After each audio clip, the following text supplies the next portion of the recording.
ආයිබෝවන් වසනාවන් මේ වෙනකොට මම ලංකාවට ඇවිල්ලා මාසයකටත් වැඩි. ඉතින් ඔයාලා මුලින් ඉඳන්ම මගේ වීඩියෝ සීරීස් එක බලුවා නම් ඔයාලා දන්නවා ඇති මං කොහේ ගියාද කියලා. ඇඹිලිපිටි, අනුරාධපුර, නුවර සෑහෙන තැන්වල ගියා. ගාල්ලේ ඇවිද්දා, මීගමුවේ ඇවිද්දා. ඉතින් සෑහෙන තැන්වල ගියා. සෑහෙන මිනිස්සු හම්බුණා. සෑහෙන මතකයන් එකතු කරගත්තා.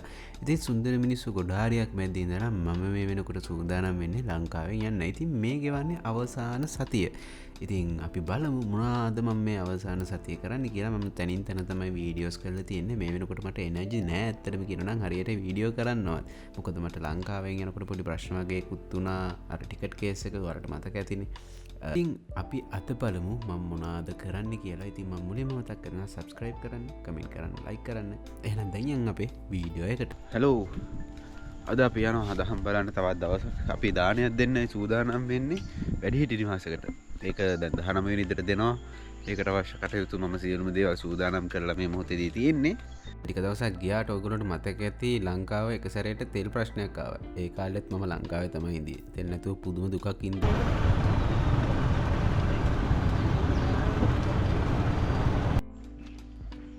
හලෝනේ අපි මේ ජ්‍යොතිෂ කාර්යාලයට ආව කවුරුත් නැහැ. ඉස්සර බනහන්න ආපු තැන. මේ දවස්වල අපි බනහන්න ආපු තැන. සිරිවර්ධන මහත්තයාගේ. මේ තෙන්ට මං ආවේ මම ඉපදෙන්න කලින් අපේ අම්මගේ කුසේ ඉදිදි බඩ තුලේ ඉන්න කාලේ ඉඳන් තමයි මෙතෙන්ට ආවේ. මේ දේවල් මේ විදිහටම තමයි ඒ කාලෙත් තිබ්බේ. ඉතින් මෙතන ගැන අනිවාර්යෙන් කියන්න ඕන මෙතන තියෙන වඳුරඹ මක්කබුරාව හරි කටබුරාව හරි ඔහොම කියලා මං හිතන්නේ මට මතක විදිහට කියන්නේ උතෙන්ට. ඉතින් ඉස්සර බණ මහත්තයා කියලා කෙනෙක් ඉඳියා. එයා මේ වෙනකොට නැති වෙලා කොරෝනා කාලේ නැති වුණා කියලා තමයි ආරංචි වෙන්නේ. මගේ පොඩි කාලේ වැඩි හරියක් ඉඳියේ මෙතන. ඉතින් අපි ආව විෂන් කෑ එකට අද අපි ගාලුවා වෙලා shopping කරන්න ආවා. විෂන් කෑ එකට ආව ස්පෙන් කරනවා. අද ගොඩක් දේවල් තියෙනවා. ෆිල්ම් එකක් බලන්න තියෙනවා අපිට. අලුතෙන් අරපු ෂොප් එකකට ආවා 12යි නයිස්. අපි ඇදෙන්නේ නැති මේ රෝප් පැන් මින්නකට දානවා මේවා. මේ සපත්තු කඩයක් මේකේ. ලංකාවට ආවට පස්සේ සෑහෙන කාලෙකින් අවුරුදු 10ක විතර මේ වගේ සේල් එකකට ගිහිල්ලා තිබ්බේ නැහැ. ඉතින් ඒ අත්දැකීමත් ගන්න පුළුවන් වුණා. ටිපිකල් ශ්‍රී ලංකන් සේල්ස් වගේ තියෙන්නේ. අවුරුදු කාලෙට සැරසෙන ගමන් නිදී ඒ වෙනකොට. ඉතින් ඒකත් අත්දැකීම ගත්තා.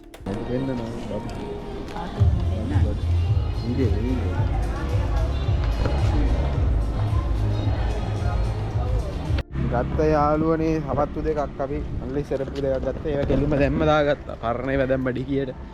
අපි දැන් ආවා වයිම ෆිල්ම් හෝල් එක බලන්න එදා බැලුවා. ෆාදර් අද ධර්ම යුද්ධය බලන්න ආවා. ධර්ම යුද්ධය කාස්ට් වෙන වෙලාව දැනගන්න ඕනේ. ඊට පස්සේ දැන් ෆාමසිට ගිහලා බෑන්ඩ් එකක් ගන්න ඕනේ. පොඩි වැඩ වගේක් තියෙනවා කරමු. ඉතින් ඊට පස්සේ ෆිල්ම් එකත් බලලා කොටුවේ කඩේටත් ගියා. මං කලින් කිව්වා වගේ ගාල්ලේ තියෙන ෆිල්ම් හෝල් එක නම් ආයේ නෙක්ස්ට් ලෙවල් කියලා වැඩක් නැහැ. අනේ සල්ලේ තියෙන මිනිස්සෙක් ඉන්නවනම් පුළුවන් නම් ගාලේ ෆිල්ම් හෝල් එකක් හදන්න හරි මං විදියට ඔයාලට පුදුම විදියට ප්‍රොෆිට් ගන්න පුළුවන්. අයිබෝන් අපි ආවා අවුරුදු ගානකට පස්සේ කොටුව කඩේට. අවුරුදු කීයකට පස්සේ මේ ආවේ? මං හිතන්නේ අවුරුදු 10කටත් 13කටත් වැඩි පස්සේ ආවේ. ඉස්සර සෑහෙන්න එනවා. අපි ආව සෙල්ලම් බඩු ගන්න යාළුවනේ. අම්බරගිරේ මරු වාහන තියෙන 6100ක් යන එක. සුන්දර ගාලු කොටුව යාළුවනේ. අපි යමු ගාලු කොටුවේ උඩ නරඹන්න. ගාලු කොටුවේ ඇවිල්ලා හවසට සන්සෙට් එක බලනවා කියන්නේ ඒක වෙනම වයිබ් එකක්. මාරම චිලින්, මාරම රිලැක්සින්. ඉතින් මේ විදියට අපි හරිම කාම් විදියට හවස් වරුව ගත කරා. ටයිම්.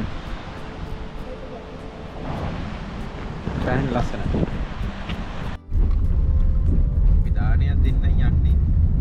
ඩාඩියක් දානවා. යමු. දානෙට දෙන්න.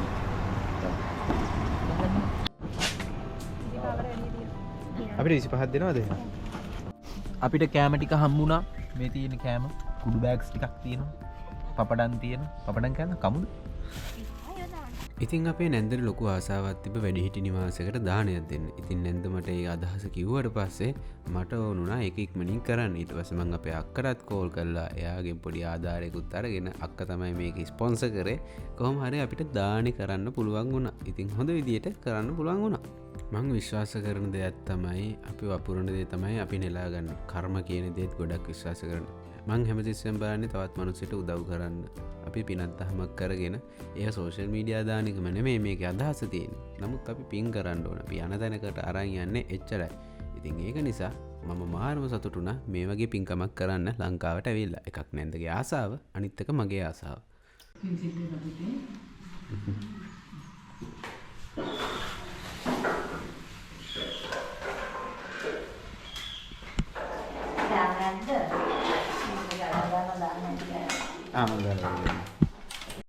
යාළුවනේ මෙතෙක්කල් මාත් එක්ක ඉඳපු වාහනයට සමුදෙන්න අවස්ථාව ඇවිල්ලා තියෙන්නේ. දුකයි මගේ වාහනයක් වගේ දවස් 30ක් මගේ ළඟ තිබ්බා. අපිත් එක්ක ශ්‍රී ලංකාව වටේම ගියා. ඉතින් මේක තමයි ඒ වාහනේ. Alto 800 එක ගැම්මක් කරා වාහනේ. GG කියන වාහනේට ඇත්තටම ගැම්මක් තමයි කියන්නේ සුපිරි. ඉතින් Alto කියන්නේ සාමාන්‍යයෙන් ගන්න පුළුවන් බජට්ම වාහනයක්. දැන් නම් එහෙත් නෑ. ඒත් ගන්න පුළුවන් සාමාන්‍ය කට්ටියට ෆෝඩ් කරන්න පුළුවන් වාහනයක්. ඒ වුණාට මම කිලෝමීටර් 3500ක් ඔයාලා දකින්න ඇති ඩේලි එක දිගට කිසිම රෙස්ට් එකක් නොදී ගියා. සුපිරියක් තමයි. ඇප්රූව්ඩ්. Alto ඇප්රූව්ඩ්. මං අවසාන දවස් ටිකේදී වීඩියෝස් කරන්න කිසිම එනර්ජි එකක් තිබ්බෙත් නැහැ, මූඩ් එකක් තිබ්බෙත් නැහැ. ලංකාවට එනකොට තියෙන එනර්ජි එක ලංකාවෙන් යනකොට නැහැ. මොකද ලංකාව දාලා යන්න වෙන නිසා. මේ වෙනකොට මට පොඩි ප්‍රශ්න වගේකුත් ඇති වෙලා තිබ්බේ ටිකට් එක සම්බන්ධයෙන්. මොකද ඒ වෙද්දි යුද්ධෙත් තිබ්බා. ඉරානයේ යුද්ධය ඔයගොල්ලන්ට මතක ඇති. ඉතින් හරි අවුලෙන් තමයි ඉඳියේ මම මේ දවස් ටිකේ. ඉතින් අපි නැන්දට මොනවද කියන්න තියෙන්නේ කියලා අහලා මේ vlog එක අවසන් කරමු. අයිබෝවන් අපේ ට්‍රැවල් විත් නැන්දා දීවර කරනවා ඔෆිෂියල් විදියට. මොකද කියන්න හිතෙන්නේ? ලෝකයාට අපි වචන පෙළක් යොමු කරන්න බෑ. මොනවද කියන්න තියෙන්නේ? ජීවිතය පිළිබඳව සහ හැම දෙයක් පිළිබඳවම. හැම දෙයක් පිළිබඳව මොනවද ඉතින් කියන්න තියෙන්නේ? සන්තෝෂයි මුලින්. ඉතින් කනගාටු වෙන්නේ පුතා කිරීම සඳහා පුතා යන ගමන සාර්ථක වෙන්න කියලා සුභාශිංසන ගේනවා බුදු සරණයි. හරි දුකයිනේ. ඊයේ ගොඩක් කට්ටිය ආවා සමුදෙන්න. ඇවිල්ලා කාලා බීලා සතුටු වෙලා ගියා. ඉතින් හරිම දුක මොහොතක් නේ. එහෙනම් ජය වේවා. අයිමත් ඉතාලියේදී හම්බ වෙමු. මෙතනින් මේක නිමා කරනවා. අයිමත් කොහෙවත් පහත් දාන්න. දැන් මේ අපි මේ ටවුන් එකට යන්න හදන්නේ. පස්සේ රෑස්ති වෙලා තමයි යන්නේ. මේ නිකන් මෙහෙම දැන් ඉන්නේ. එහෙනම් ජයම ජය වේවා. ඔයාලට මොනවද කියන්න තියෙන්නේ? තියෙන දෙයක් කියන්න. ලෝකයාට ඔයයි දහම පිළිබඳව හරි කමන්නේ කියන්න. ඔව් පුතේ. මට කියන්න තියෙන පළමුවෙන්ම මම කියනවා ඕගොල්ලන්ට යාළුවෝ වශයෙන් ඔක්කොම එක අතක ඇඟිලි වගේ එකට එකතු වෙලා ජීවත් වෙනතුරු ඕගොල්ලන් ජීවත් වෙන්න ඕනේ. සියලුම ඕගොල්ලන්ගේ සිතුම් පැතුම් ඉෂ්ට වෙලා මේ සංසාර ගමන හරි දුකයි. ඒක නිසා මේ සංසාර ගමන නිමා කරන්න අපිට තියෙන එකම දේ අපේ බුදුහාමුදුරුවෝ දේශනා කරපු ඒ තුන් ශ්‍රී සද්ධර්මය. ඒක අහන්න. අහලා හොඳට ප්‍රගුණ කරලා ඔයාලට පුළුවන් මේ ජීවිතේදීම නිවන කියනක දකින්න. දැකලා සැනසෙන්න. පුතාලා අපි ඉපදිලා ඉන්නේ දුක නැමැති උලක් උඩ. ඒ උල හරි වේදනාවයි. හැමතිස්සෙම අපිට ගැටීම් මතු කරන්නේ. අර ගඟක් පහළට ගලනවා වගේ. ඉතින් ඒක නිසා මේ ගමන නතර කරන්න ඕන. අපි කොහෙන් කොහොම එකතු වුණත් පුතාලා මන් නොදැක්කත් මට කියන්න තියෙන්නේ පුතේ අපි දුකක ඉන්නේ. ඒ නිසා ඒ උතුම් දහම අහලා බුදුහාමුදුරුවෝ කිව්ව දේ තමයි අවසාන වශයෙන්ුත් මිනිසාට සැනසෙන්න තියෙන එකම දේ මගේ ධර්මයේ අහන්න දකින්න මා දකින්න වගේ කියලා. එහෙනම් පුතේ ඔයගොල්ලන්ට තුනුරන්ගේ පිහිටයි. ඕගොල්ලන් හිතන පතන දේවල් ඉටු වේවා. තිරුවන් සරණයි. ලොකුවම අපේ අහනවා තපෝවනේ කියලා. මම මේ මාකටිං නෙමෙයි කරන්නේ. ඒක මෙයාගේ ආසාවක්. හැමෝම ධර්මය දකින්න ඕනි කියන එක ඒ දවස්වල ඉඳන්ම ටිපිකල් බණ ඇහිමක් නෙමෙයි ඒක. හරි වෙනස් කාරණා ටිකක් තියෙනවා ජීවිතේ තේරුම් ගන්න.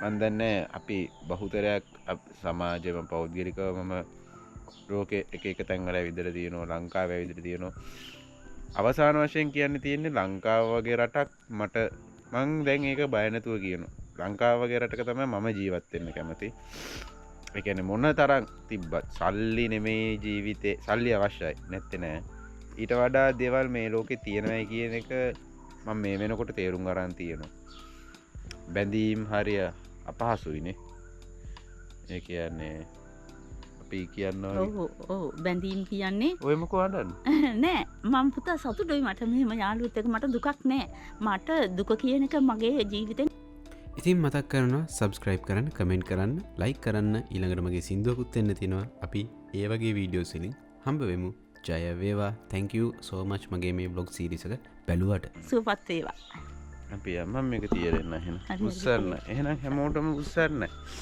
මීට වඩා කතා කරන්න බොහෝ දේ තියෙයි හැබැයි වචන වලට කන්වර්ට් කරන්න හරි අමාරුයිනේ එහෙනම් ජය වේවා මේ තියෙන්නේ ගෙදරට නිමා